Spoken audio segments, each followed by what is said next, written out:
Buenas tardes, mi nombre es Juan Gerardo Romero Sepúlveda, con la matrícula 365814, para la clase de Introducción al Derecho Penal.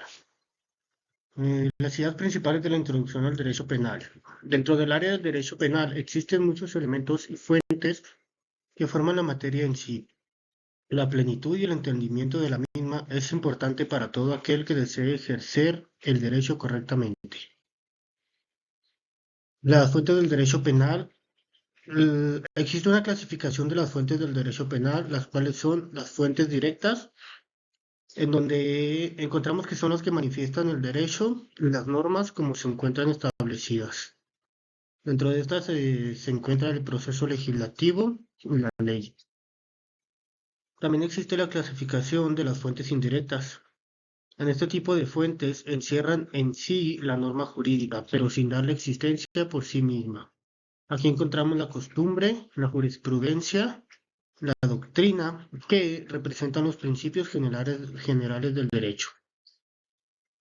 La característica de la ley penal. Entre estas características se encuentra la función pública, que es la encargada del orden y la paz dentro de lo público, como su nombre lo menciona.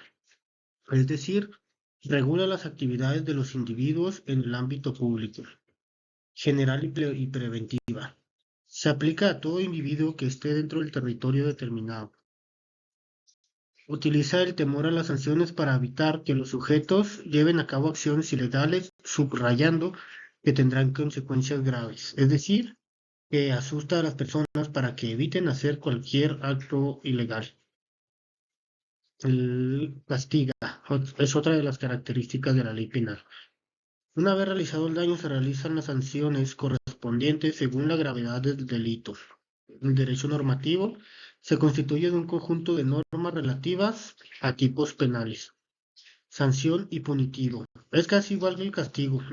Se refiere a la aplicación de las leyes sobre quienes cometan el delito. Los aspectos de la ley para materializar y aplicar de forma correcta el contenido de las normas jurídicas. ¿Qué significa esto? ¿Cómo se basa la ley para aplicar de una manera bien equilibrada las leyes? Para que la ley sea correctamente aplicada, se tienen que considerar los siguientes ámbitos de la aplicación. Eso es lo importante, los ámbitos de la aplicación.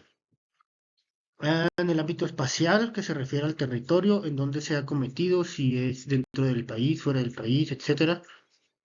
Temporal, el tipo de publicación. Todo delito tiene su vigencia.